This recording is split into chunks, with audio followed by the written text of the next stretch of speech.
بسم الله الرحمن الرحيم. قال الله تبارك وتعالى في القرآن المجيد والفرقان الحميد: وما هو على الغيب بضنين. صدق الله العظيم. قال الله تبارك وتعالى في شان حبيبه مؤمنا وآمنا: إن الله وملائكته يصلون على النبي يا أيها الذين آمنوا صلوا عليه وسلموا تسليما. الصلاة والسلام عليك يا سيدي يا رسول الله وعلى آلك وأصحابك يا سيدي يا حبيب الله. الصلاة والسلام عليك يا سيدي يا نبي الله وعلى آلك وأصحابك يا سيدي يا نور الله. مولاي صل وسلم دائما أبدا على حبيبك خير الخلق كلهم. هو الحبيب الذي ترجى شفاعته لكل حول من الأحوال مقتحم. منزه عن شريك في محاسنه فجوهر الحسن فيه غير منقسم. محمد ذكره روح لأنفسنا، محمد شكره فرد على الأمم. محمد تاج رسل الله كاتبة، محمد صادق الأقوال والكلم. يا رب صل وسلم دائما أبدا على حبيبك خير الخلق كلهم. اللہ وحدہ لا شریک کی حمد و ثنا اور حضور سرور کائنات مفخر موجودات زینت بزم کائنات باعث تخلیق کائنات دستگیر جہاں و مسار زمان حامی بے کساں سید سروران قائد المرسلین خاتم النبیین احمد مصطفیٰ جناب محمد مصطفیٰ صلی اللہ تعالی علیہ وبارک وسلم کے دربار ناز میں ہدیہ درود و سلام عرض کرنے کے بعد نہایت ہی معزز محتشم حضرات و سامعین، رب ذوالجلال کے فضل اور توفیق سے جمعۃ المبارک کے اس بابرکت اجتماع میں ہم سب کو شرکت کی سعادت حاصل ہو رہی ہے۔ میری دعا ہے رب ذوالجلال ان مقدس لمحات کا صدقہ ہم سب کے گناہوں کو معاف فرمائے اور رب ذوالجلال ہمیں قرآن و سنت کا فہم عطا فرمائے۔ آج کے جمعۃ المبارک میں میری گفتگو کا موضوع ہے علم نبی اور حقائق کائنات۔ میری دعا ہے رب ذوالجلال ہمیں حق سن کر اس پیغام کو آگے تک پہنچانے کی توفیق عطا فرمائے۔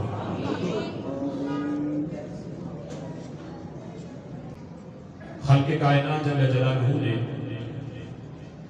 ہمارے آقا صلی اللہ تعالی علیہ وسلم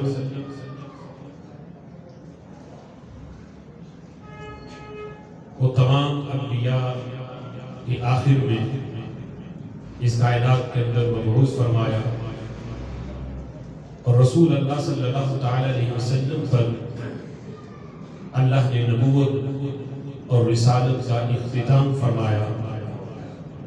آپ کے بعد قیامت تک نہ کوئی نبی اس کائنات میں آ سکتا ہے، نہ کوئی رسول اس کائنات میں جلوہ گر ہو سکتا ہے۔ ہمارے آقا صلی اللہ تعالی علیہ وسلم کی نبوت کا زمانہ چونکہ قیامت تک ہے، تو خلق کائنات جل جلالہ نے ہمارے آقا صلی اللہ تعالی علیہ وسلم کو قیامت تک کی ہر صدی کے ہر سال کے ہر مہینے کے ہر ہفتے کے ہر دن اور ہر دن کی ہر گھڑی کا علم عطا فرمایا ہے۔ قیامت تک جو فتنے آنے تھے ہمارے آقا صلی اللہ تعالی علیہ وسلم نے ان فتنوں کے بارے میں بھی بتایا اور ان فتنوں سے بچنے کا حل بھی میرے محبوب نے ارشاد فرمایا۔ قیامت تک جو روئے زمین پہ تبدیلیاں ہونی تھی،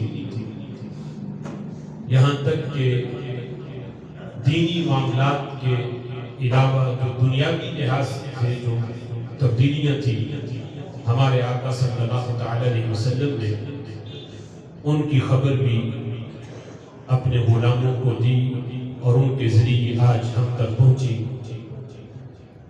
آج جس وقت ہم یہ احادیث پڑھتے ہیں اور اپنے اطراف میں غور کرتے ہیں تو ایمان وجد میں آتا ہے کہ ہمارے آقا صلی اللہ تعالی علیہ وسلم کو رب ذوالجلال نے کیسی نظر عطا کی اور کیسا علم عطا کیا کہ آج سے صدیوں پہلے ہمارے آقا صلی اللہ تعالی علیہ وسلم آج کے حالات کو دیکھ رہے تھے اور اپنے صحابہ کو بتا رہے تھے۔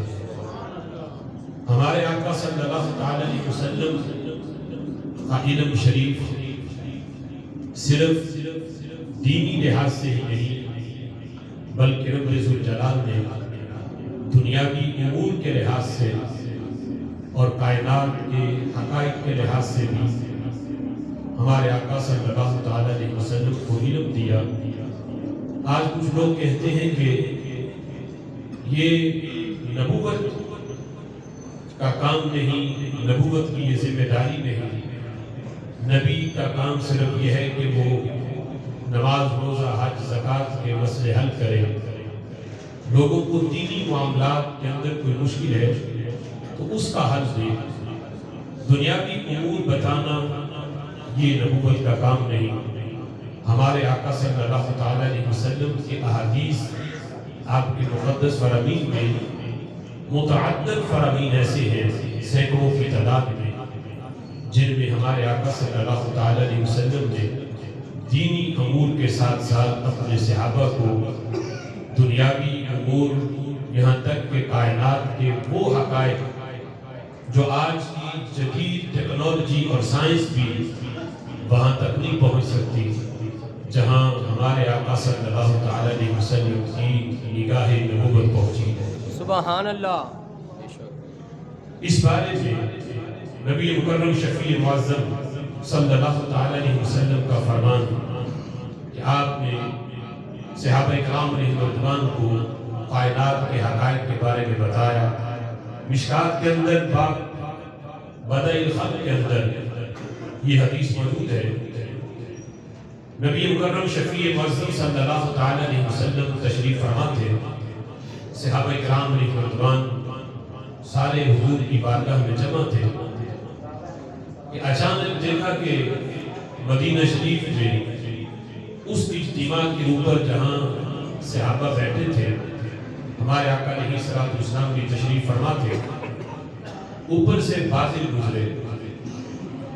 اب یہ بادلوں کا گزرنا ایک عام سی بات تھی، لیکن نبی پاک علیہ السلام صحابہ سے جو خطاب کر رہے تھے، انہیں دین کے لحاظ سے جو سکھا رہے تھے، بادلوں کو دیکھ کر ان کے لحاظ سے معلومات دینا بھی میرے نبی نے ضروری سمجھا۔ سبحان اللہ۔ اور یہ بتایا کہ یہ بھی نبوت کا کام ہے، نبی کی ذمہ داری ہے، اور یہ بھی نبوت کے شعبہ جات میں سے ایک شعبہ ہے کہ نبی صرف نماز روزے کا مسئلہ نہیں بتاتا، کائنات کے حقائق بھی جانتا ہوتا ہے۔ سبحان اللہ۔ تو پوچھا، جس وقت بادل گزرے تو میرے آقا نے صحابہ سے سوال کیا، ہل تدرون ما ھذا، میرے صحابہ جانتے ہو یہ کیا ہے؟ اب جس وقت پوچھا تو قربان جائیں صحابہ کے جواب پر، عام سا سوال تھا، جواب بھی عام سا تھا۔ کسی صحابی نے یہ نہیں کہا کہ محبوب، ہو سکتا تھا کسی کے ذہن میں یہ آتا کہ محبوب اس لیے پوچھ رہے ہیں معاذ اللہ شاید نبی کو اس بارے میں پتہ ہی نہیں کہ نبی بادلوں کا بھی علم نہیں رکھتے، تو کسی نے یہ نہیں کہا کہ محبوب کیا آپ کو نہیں پتا کہ یہ کیا ہے؟ یہ تو ہر بچہ جانتا ہے کہ یہ بادل ہے، لیکن صحابہ کا جواب کیا ہے؟ انہوں نے یہ نہیں کہا کہ ہم نہیں جانتے، یعنی جواب ایسا دیا کہ جس میں اپنی لا علمی کا اظہار کیا اور جنہیں علم ہے ان کے بارے میں بھی بتا دیا۔ جب پوچھا ہل تدرون ما ھذا، صحابہ یہ جو اوپر گزر رہے ہیں کیا جانتے ہو یہ کیا ہے؟ تو صحابہ کہتے ہیں اللہ و رسولہ اعلم، محبوب رب جانتا ہے یا رب کا رسول جانتا ہے؟ اللہ و رسولہ اعلم، یہ بھی کہہ سکتے تھے کہ ہم نہیں جانتے، اپنی لا علمی کا بھی اس جواب میں اظہار کیا کہ محبوب یہ باتیں تو ہیں لیکن آپ اس سوال پوچھ کے جو آپ جواب دینا چاہتے ہیں ہو سکتا ہے ہم وہاں تک نہ پہنچے۔ جیسے حج کے موقع پر، حجۃ الوداع کے موقع پر میرے محبوب علیہ السلام میدان عرفات میں کھڑے تھے اور صحابہ سے سوال کیا، صحابہ بتاؤ مہینہ کون سا ہے؟ اب حج کا موسم ہو، صحابہ سارے حج کے لیے پہنچے ہوں، تو یہ بات کسی سے چھپی نہیں تھی، ہر بندہ جانتا تھا، کہہ سکتا تھا ذی الحج کا مہینہ ہے، لیکن صحابہ وہاں بھی جواب دیتے ہیں اللہ و رسولہ اعلم، سبحان اللہ، اللہ جانے یا اللہ کا رسول جانے۔ پھر پوچھا صحابہ بتاؤ دن کون سا ہے؟ اب دن 9 ذی الحج کا تھا، وقوف عرفہ کا دن تھا، کوئی اس سے بے خبر نہیں تھا، ہر بندے کو پتا تھا حج کا سب سے اہم رکن ادا کرنے کے لیے ہم میدان عرفات میں کھڑے ہیں، لیکن صحابہ پھر بھی کہتے ہیں اللہ و رسولہ اعلم، اللہ جانے یا اللہ کا رسول جانے۔ یعنی یہ متعدد احادیث جس میں صحابہ کرام نے رضوان نے جہاں رب ذوالجلال کہ اعلم ہونے کا ذکر کیا، وہاں رسول اللہ کے اعلم ہونے کا بھی ذکر کیا، لیکن عقیدہ یہ ہے اللہ اعلم ہے، اللہ کو کسی نے علم دیا نہیں، نبی اعلم ہے، اللہ نے کائنات کے ذرے ذرے کا علم عطا فرمایا ہے۔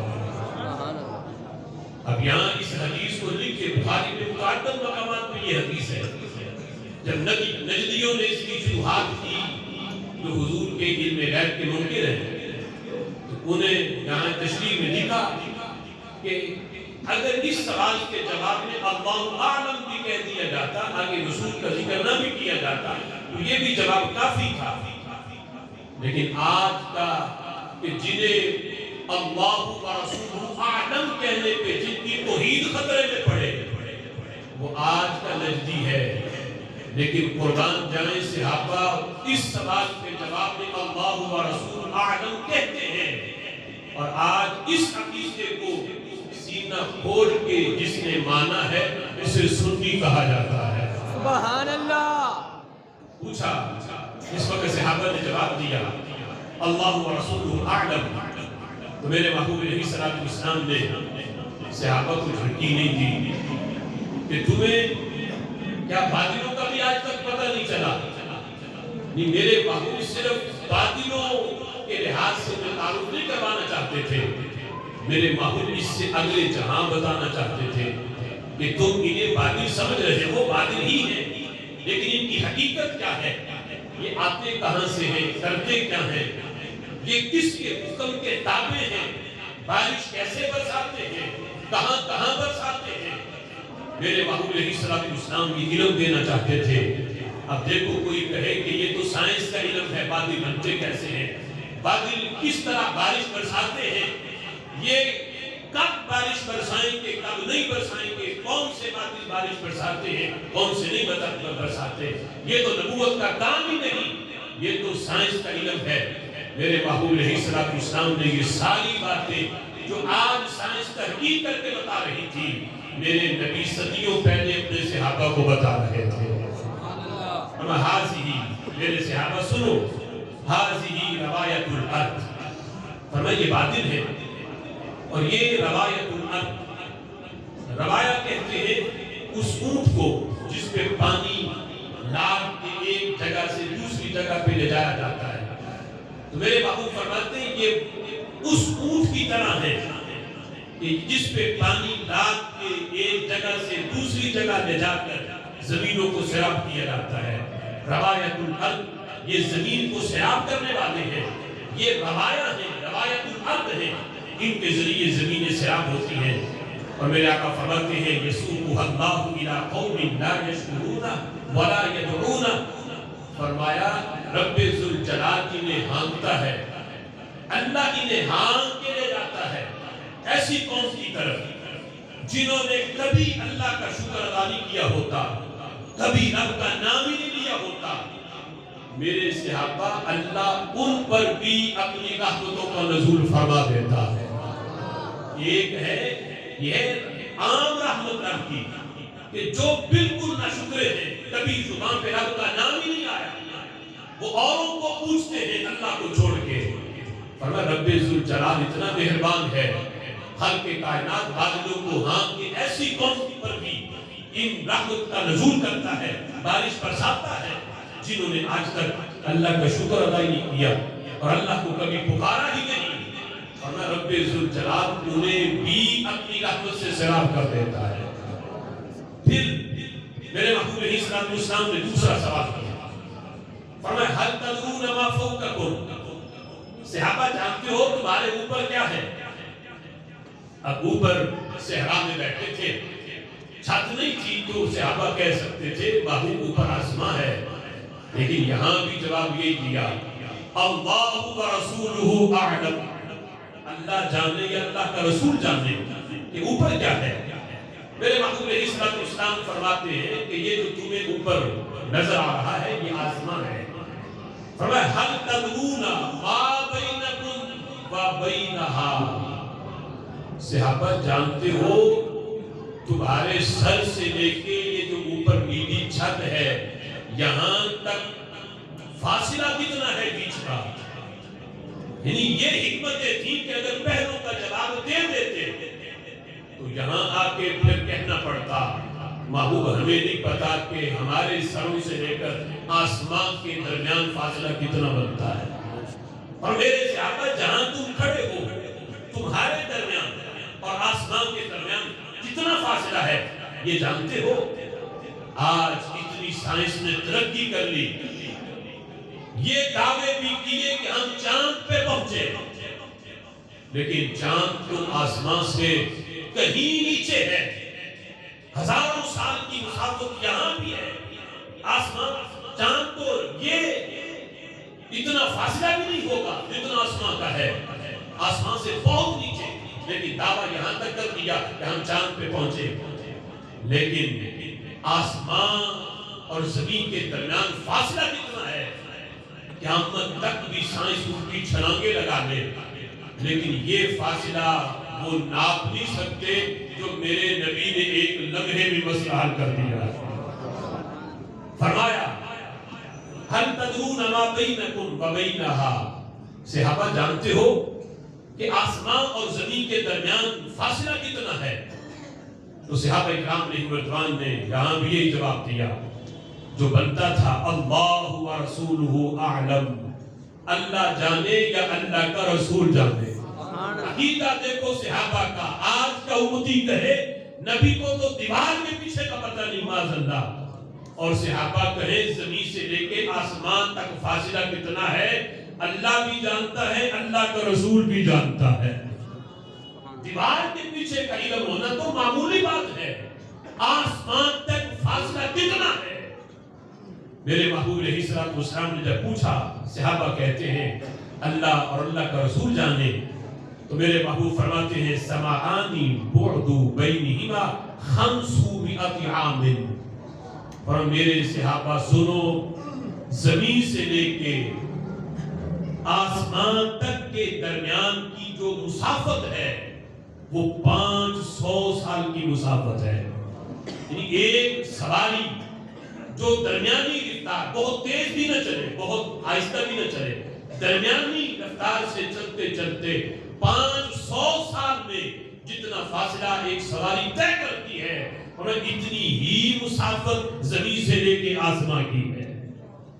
میرے محبوب علیہ السلام چونکہ اس وقت یہ میل اور کلومیٹر کے لحاظ سے فاصلہ بیان نہیں کیا جاتا تھا، تو میرے محبوب نے اس لحاظ سے سمجھایا کہ 500 سال کی مسافت۔ پھر پوچھا میرے صحابہ جانتے ہو آسمان کی موٹائی کتنی ہے؟ سبحان اللہ۔ صحابہ کہتے اللہ و رسولہ اعلم، آج یہ سائنس سے سوال، سائنس یہ نہیں بتا سکتی آسمان کتنا موٹا ہے، موٹائی کتنی ہے۔ میرے محبوب فرماتے ہیں آسمان کی موٹائی بھی اتنی ہے، 500 سال آسمان کے اندر رہ کے کوئی سفر طے کرے، نیچے والی سطح سے شروع کرے اوپر والی سطح تک جاتے ہوئے 500 سال لگ جائیں گے، پھر آسمان کی موٹائی ختم ہوگی۔ سبحان اللہ۔ پھر اللہ حاضر قیاس میرے محبوب فرماتے ہیں اتنی ہی پہلے آسمان سے لے کے دوسرے آسمان تک پھر اتنا فاصلہ ہے 500 سال کا، پھر دوسرے آسمان کی بھی اتنی ہی موٹائی ہے۔ اور یہ حدیث سامنے رکھ کے محبوب کے سفر معراج کی حقیقت اور اس کی عظمت کا پتہ چلتا ہے کہ تیرے لیے 2-4 قدم عرش بری ہے، بے شک سبحان ہزاروں اللہ۔ سال کا سفر رات کے تھوڑے سے حصے میں کر لینا، یہ ہمارے نبی علیہ السلام کی قوت سفر ہے جو ہزاروں سال میں طے نہیں ہوتا۔ میرا نبی ایک لمحے میں وہاں سے ہو کے واپس بھی تشریف لے آتے ہیں۔ سبحان اللہ۔ پھر پوچھا میرے محبوب علیہ السلام نے عدد سماوات، 7 آسمانوں کو شمار کیا اور ان کی مسافت کو بیان کر کے پھر پوچھا هل تدرون ما فوق ذلك، میرے صحابہ جانتے ہو 7 آسمانوں سے اوپر کیا ہے؟ تو صحابہ تو یہاں کہہ چکے تھے محبوب ہمیں تو آسمان کی مسافت کا ہی نہیں پتا، 7 آسمانوں کے اوپر کیا ہے؟ اللہ و رسولہ اعلم، اللہ جانے یا اللہ کا رسول جانے۔ میرے محبوب فرماتے ہیں ان فوق ذلک العرش، 7 آسمانوں سے اوپر عرش ہے، اور فرمایا 7ویں آسمان سے لے کر عرش تک کتنی مسافت ہے اس کے بارے میں پتا ہے؟ صحابہ پھر جواب دیتے ہیں اللہ و رسولہ اعلم، فرمایا 7ویں آسمان سے لے کے عرش تک کی مسافت بھی 500 سال کی ہے، پھر جا کے عرش آتا ہے۔ میرے محبوب علیہ السلام نے یہاں تک بیان کیا، اور عرش ہے کیا، عرش کے اوپر کیا؟ امام بصیری کہتے ہیں وَمِنْ عُلُومِكَ عِلْمَ اللَّوْحِ وَالْقَلَمِ، من تبعیدیہ ہے، کہا نبی کے علم کو اپنے عقل کے ترازو میں تولنے والوں، لوح و قلم جس میں اللہ نے جب سے کائنات بنی قیامت تک، بلکہ قیامت کے بعد جنہوں نے جنت میں جانا ہے، کس نے جہنم میں جانا ہے، کس نے پیدا ہونا ہے، کس کس کے کیا نام ہوں گے، کون کون سی مخلوقات ہوگی، سب کچھ اللہ نے لوح پہ لکھا، قلم نے لکھا، لوح نے محفوظ کر لیا۔ یہ ہے لوح و قلم۔ قیامت تک کچھ بھی ایسا نہیں جو لوح کے اندر موجود نہ ہو۔ امام بصیری کہتے ہیں نبی کے علم کو دیکھنا ہے تو نبی کے علم کی ایک جھلک کو لوح و قلم کہا جاتا ہے۔ جن کے علم کی ایک جھلک کا نام لوح و قلم ہو، ان کے کل علم کا اندازہ کون لگا سکتا ہے؟ وَمِنْ عُلُومِكَ عِلْمَ اللَّوْحِ وَالْقَلَمِ۔ پھر پوچھا میرے محبوب نے هَلْ تَدْرُونَ مَا تَحْتَكُمْ، میرے صحابہ جانتے ہو تمہارے نیچے کیا ہے جس پہ کھڑے ہو؟ صحابہ بتا سکتے تھے جس پہ ہم کھڑے ہیں یہ زمین ہے، ہمارے نیچے زمین ہے، لیکن یہاں بھی جواب یہی کیا اللہ و رسولہ اعلم، اللہ اس کا رسول جانے۔ فرمایا انہا الارض، میرے صحابہ تمہارے نیچے زمین ہے، اور جانتے ہو زمین کے نیچے کیا ہے؟ فرمایا ان تحتہا ارض اخری، زمین کے نیچے ایک اور زمین ہے، یہ زمین اس کے نیچے ایک اور زمین ہے۔ یہاں کچھ اس قسم کے توہمات بھی ہیں کہ فلاں جگہ پہ کنواں نکالتے نکالتے کھدائی کی تو اور مخلوق نکل آئی، یہ سارے توہمات ہیں، کوئی اس کی حقیقت نہیں۔ دوسری زمین تک تو کوئی پہنچ ہی نہیں سکتا۔ جب پوچھا میرے صحابہ بتاؤ پہلی زمین سے لے کے دوسری زمین تک کا فاصلہ کتنا ہے؟ بیچ میں خلا ہے، کوئی چیز نہیں، پانی بھی نہیں، زمین سے لے کے دوسری زمین تک جو بیچ میں فاصلہ ہے وہ کتنا ہے؟ صحابہ کہتے ہیں محبوب ہمیں نہیں پتا، محبوب اللہ جانے یا اللہ کا رسول جانے۔ میرے آقا فرماتے ہیں بینہما مسیرۃ 500 سنہ، پہلی زمین سے لے کے دوسرے زمین تک کا فاصلہ بھی 500 سال کی مسافت ہے۔ کون سا جو ہے آلہ ہے، جو اس مقدار کو ناپے، یہ میرے نبی کی نگاہ نبوت ہے، جنہوں نے صرف ظاہر کوئی نہیں دیکھا بلکہ زمین سے نیچے جو زمین ہے، میرے نبی کی نگاہ اس زمین کو دیکھ بھی رہی ہے اور مسافت کو بیان بھی کر رہی ہے۔ سبحان اللہ۔ اب اس حدیث کو پڑھ کے اعلیٰ حضرت امام اہل سنت کا وہ شعر سمجھ میں آتا ہے۔ میرے امام نے کہا تھا، سر عرش پر ہے تیری گزر، دل فرش پر ہے تیری نظر، ملکوت و ملک میں کوئی شے نہیں وہ جو تجھ میں آیا نہیں۔ سبحان اللہ۔ سر عرش پر ہے تیری گزر، عرش پر بھی محبوب آپ کے قدم لگے معراج کی رات، عرش نیچے رہا، عرش تو پھر مقام میں ہے، محبوب آپ تو لا مقام میں گئے، جہاں جہت کی کوئی نہ تھی، نہ اوپر نہ نیچے نہ دائیں نہ بائیں، لا مقام میں گئے، عرش تو نیچے رہا، سر عرش پر ہے تیری گزر، دل فرش پر، زمین کا جو دل ہے اندر اس کے کیا ہے، میرے محبوب تمہاری نظر تو اسے بھی دیکھ رہی ہے، دل فرش پر ہے تیری نظر، ملکوت و ملک میں کوئی شے نہیں، اے میرے نبی وہ جو تجھ میں آیا نہیں۔ سبحان اللہ۔ میرے آقا تو فرماتے میں پوری کائنات کو اپنے ہاتھ کی ہتھیلی پہ یوں دیکھتا ہوں جس طرح رائی کے دانے کو دیکھا جاتا ہے۔ اب رائی کا دانہ یہ نہیں کہ اس کو دیکھنے کے لیے کوئی بندے کو سفر کرنا پڑے، بلکہ ایک جھلک میں پورا دانہ ایک سرے سے لے کے دوسرے تک نظر آ رہا ہوتا ہے، بے شک۔ بلکہ دانہ تو دانہ رہا، پوری ہتھیلی نظر آ رہی ہوتی ہے، دانہ تو پھر اس میں تھوڑی سی جگہ گرتا ہے، اور میرے نبی کی نگاہ ایسی ہے پوری کائنات کو ہاتھ کی ہتھیلی پہ یوں دیکھے جس طرح رائی کے دانے کو دیکھا جاتا ہے۔ سبحان اللہ۔ نگینیں دیکھنے کے لیے کہ فلاں جگہ پہ کیا ہے، فلاں جگہ پہ کیا ہے، سفر کرنے کی حاجت ہی نہیں، جو پوری کائنات کو ہاتھ کی ہتھیلی پہ رائی کے دانے کی طرح دیکھیں، ان سے کائنات کی کون سی دیوار حجاب بن سکتی ہے؟ آج کے نجدی بتائیں تو صحیح، وہ دیوار ہے کون سی جس کے پیچھے میرا نبی دیکھ نہیں سکتا؟ فرش زمین پہ بیٹھ کے جو لوح محفوظ کی تحریر پڑھ کے صحابہ کو سنائیں، وہ جو واقعات ابھی ہونے والے ہیں مدینہ شریف میں بیٹھ کے براہ راست میدان محشر کا منظر صحابہ کو بیان کریں، تو ماننا پڑے گا ملکوت و ملک میں کوئی شے نہیں وہ جو تجھ میں آیا نہیں۔ نبی مکرم شفیع معظم صلی اللہ تعالی علیہ وسلم کا علم حقائق کائنات کے لحاظ سے مشکات کے اندر یہ حدیث موجود ہے۔ نبی مکرم شفیع معظم صلی اللہ تعالی علیہ وسلم نے حضرت ابو ذر غفاری رضی اللہ تعالیٰ عنہ سے پوچھا۔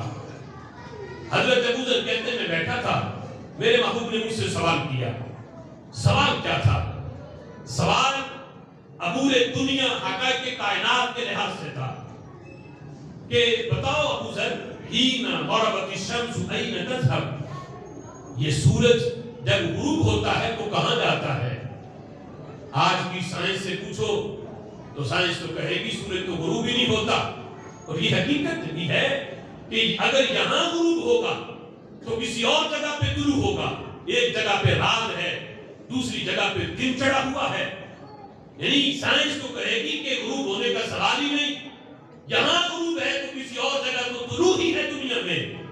لیکن میرے آقا علیہ الصلوۃ والسلام وہ جہاں تک سائنس نہیں پہنچتی، میرے نبی اس سے آگے کی بات بتانا چاہتے تھے۔ سبحان اللہ۔ پوچھا ابو ذر بتاؤ جب سورج غروب ہوتا ہے، یعنی ایک علاقے کے لحاظ سے ہم یہاں لاہور میں ہیں تو ہمارے لحاظ سے تو سورج غروب ہوتا بھی ہے طلوع بھی ہوتا ہے، اگرچہ اوروں کے لحاظ سے جب یہاں غروب ہو رہا ہو اوروں کے لحاظ سے وہاں غروب نہ ہوا ہو، لیکن میرے محبوب چونکہ بیٹھے مدینہ شریف میں تھے تو حجاز مقدس کی سرزمین پہ باقاعدہ سورج کے نکلنے کا اور غروب ہونے کا ایک باقاعدہ وقت تھا، اس لیے پوچھا ابو ذر بتاؤ جب یہ غروب ہوتا ہے وہ کہاں جاتا ہے؟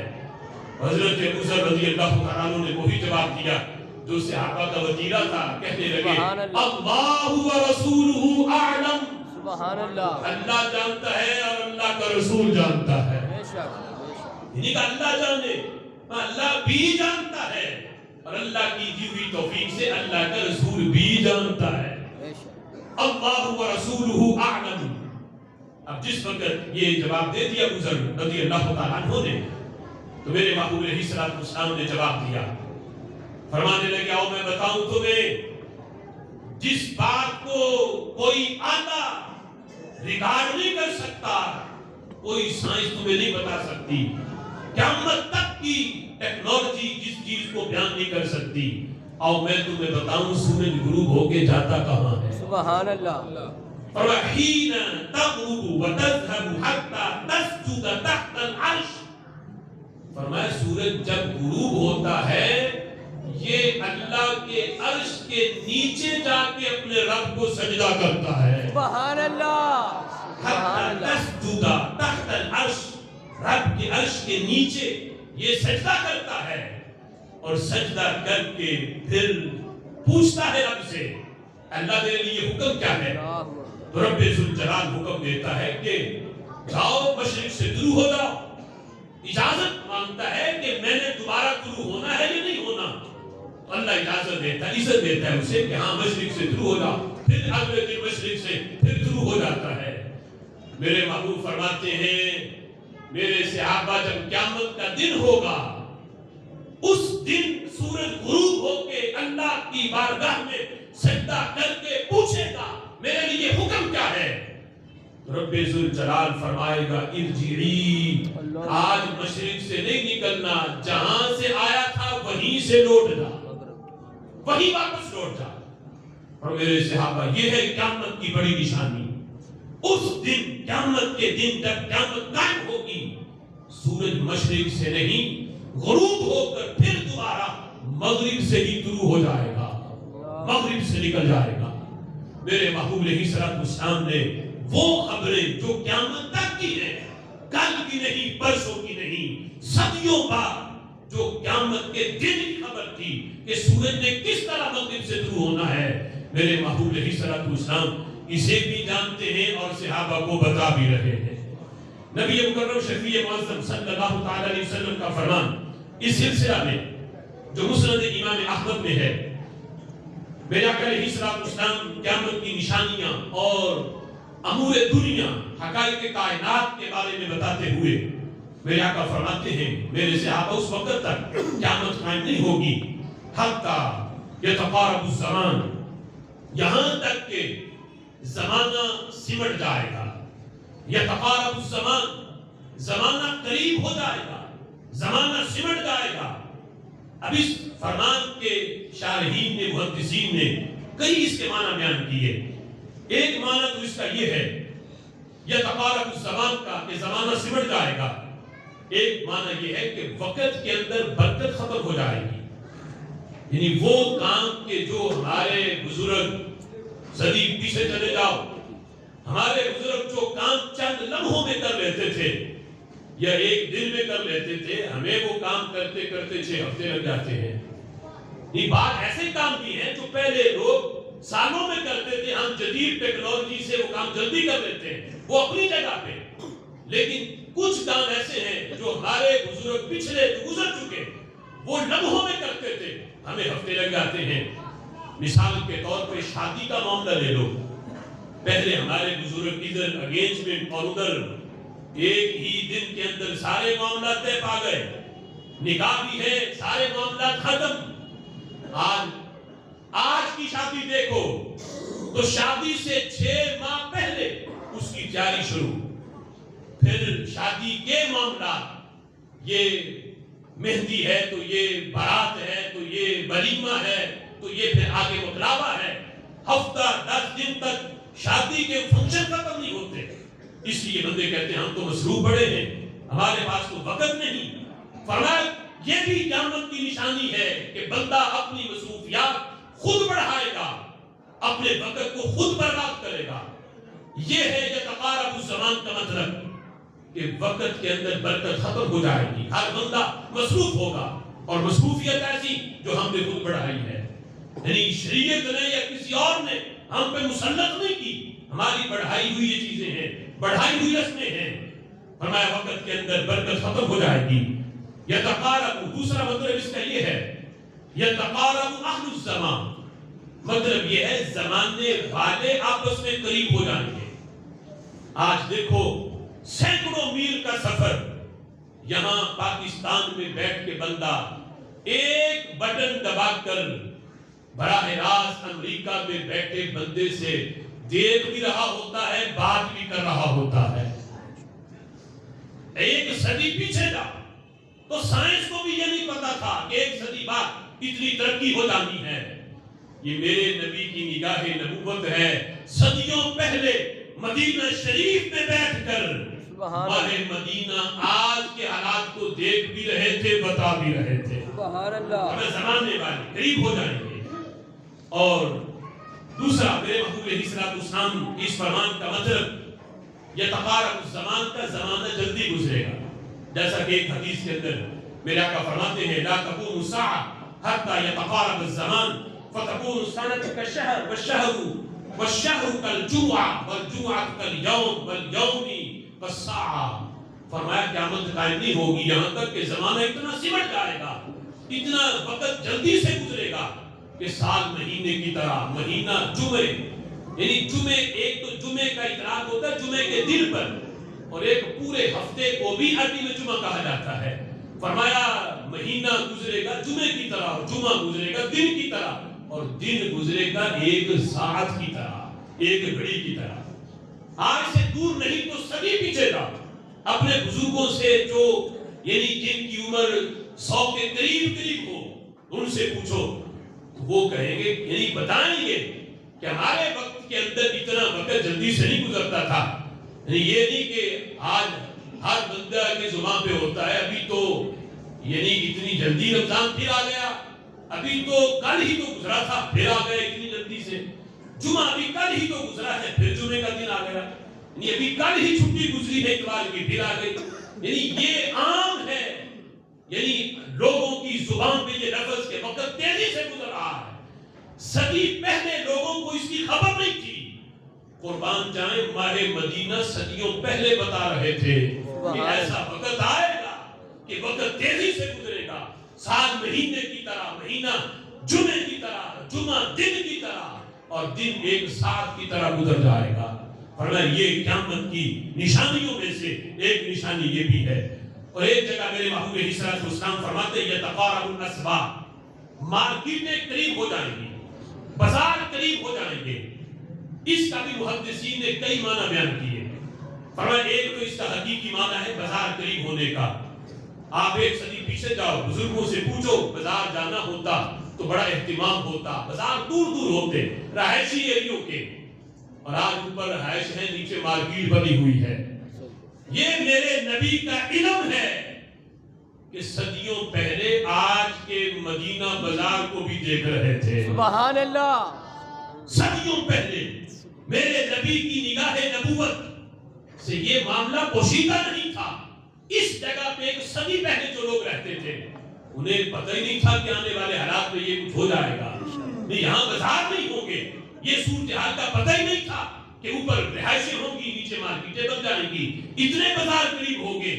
لیکن یہ میرے نبی کی نگاہ نبوت ہے، صدیوں پہلے آج کی صورتحال دیکھی بھی ہے، صحابہ کو بیان بھی فرمائی ہے۔ ایک معنی یہ ہے اکثر لوگ تجارت سے منسلک ہو جائیں گے، کثرت سے لوگ تجارت کریں گے، یہاں تک حضور فرماتے ہیں اتنی تجارت عام ہوگی کہ بیوی اپنے شوہر کے ساتھ باقاعدہ حصہ دار ہوگی، اس کے ساتھ مشارکت ہوگی کاروبار کے اندر، یعنی بیوی بھی اپنے شوہر کے ساتھ مل کے کاروبار کرے گی۔ یہاں تک میرے نبی علیہ السلام نے، حالانکہ اس وقت تجارت کا ماحول عورتوں میں نہیں تھا، مرد کرتے تھے، لیکن میرے نبی کی نگاہ آج کے حالات کو بھی دیکھ رہی تھی۔ پھر اس کا ایک مطلب یہ بھی نکالا کہ ایک چیز کا ریٹ جو مختلف مارکیٹوں میں ہے، فرمایا کہ مختلف مارکیٹوں میں جو ایک چیز کا ریٹ ہے وہ بہت جلد معلوم ہو جائے گا۔ پہلے ایسے ذرائع نہیں تھے، مدینہ شریف کی مارکیٹ میں ریٹ کیا ہے، یعنی یہ یہاں کے لوگوں کو تو پتا ہے مکہ میں یہ چیز کتنے کی بک رہی ہے، تب ریٹ جاننا، یعنی جہاں کوئی آتا جاتا پھر پتا چلتا۔ لیکن آج انٹرنیٹ پہ بیٹھ کے ایک چیز کی قیمت کراچی میں کیا ہے، دبئی میں کیا ہے، امریکہ میں کیا ہے، ایک لمحے میں جاننے والوں قربان جائیں نبی کی نگاہ نبوت پہ. جو معاملہ آج تمہارا کمپیوٹر بتا رہا ہے میرے نبی کا علم اس وقت بھی بتا رہا تھا. سبحان اللہ. فرمایا ایک چیز کا ریٹ مارکیٹوں میں کیا ہوگا یہ جاننا بڑا آسان ہو جائے گا. لوگ واقف ہوں گے اس چیز کا ریٹ فلاں جگہ پہ کیا ہے فلاں جگہ پہ کیا ہے.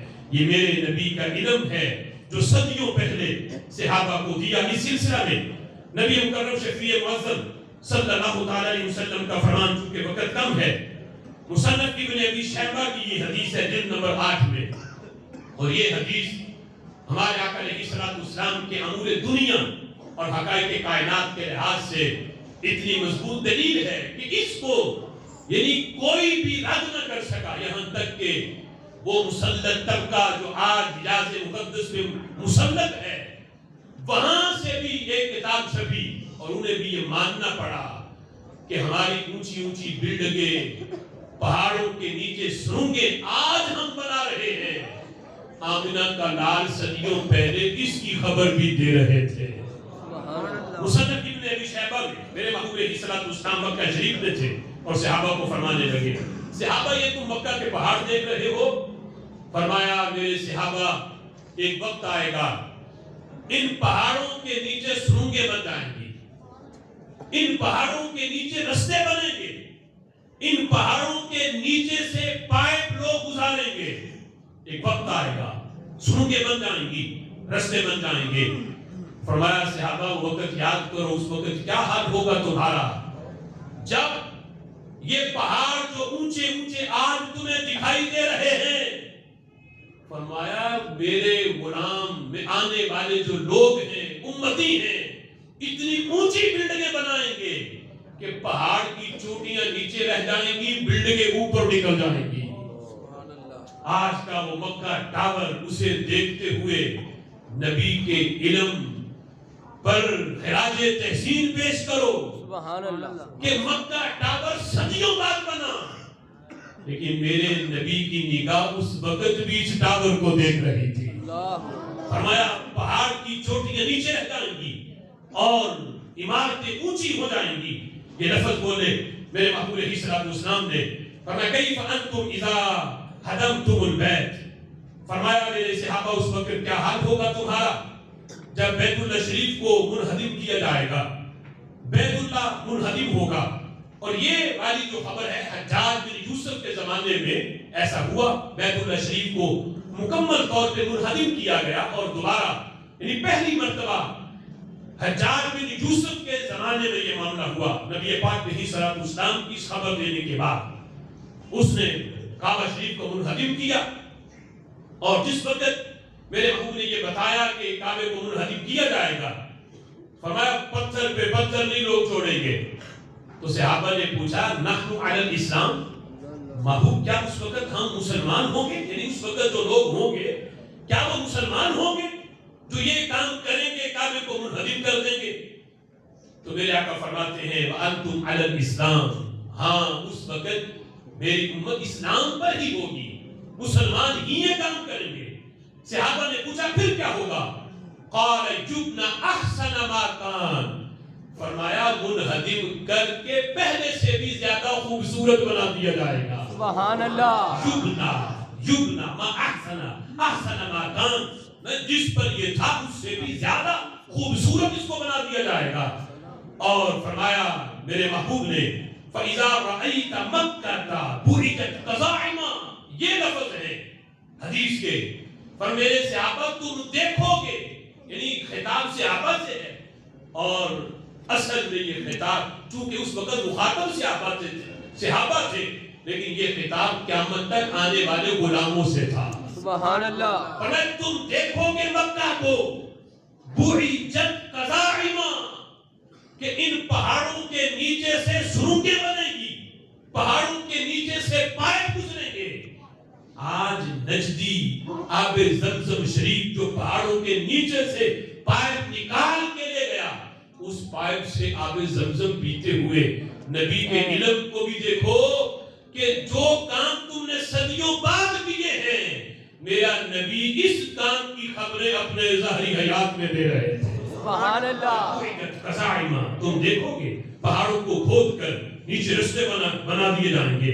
اور فرمایا رأیت البنا، تم دیکھو گے البنا یعلو موسیٰ الجبال، کہ عمارتیں پہاڑ کی چوٹیوں سے بھی یعلو بلند ہو جائیں گی.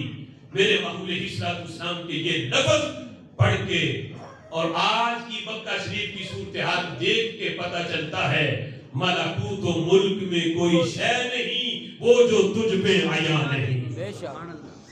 آج دیکھو پوری دنیا کے اندر جو سیٹلائٹ کے ذریعے جو چینل چل رہے ہیں کتنی تعداد ہے، کم از کم 13,000 سے زائد چینل ہیں جو سیٹلائٹ کے ذریعے پوری دنیا کے اندر جو چل رہے ہیں. میرے محبوب کے فرمان میں اس کی خبر بھی موجود تھی. صدیوں پہلے اگر سائنس کو پتا نہ ہو کہ آنے والے حالات میں ہم نے کیا کرنا ہے، کتنے چینل بن جانے ہیں، لیکن میرے نبی اس بات کو بھی دیکھ رہے تھے. اور یہاں حضرت حذیفہ بن یمان کی روایت مصنف ابن ابی شیبہ میں میرے آقا فرماتے ہیں لَيُوشِكَنَّ أَن يَصُبَّ عَلَيْكُمْ شَرٌّ مِّنَ السَّمَاءِ حَتَّى يَبْلُغَ الْفَيَافِيَا.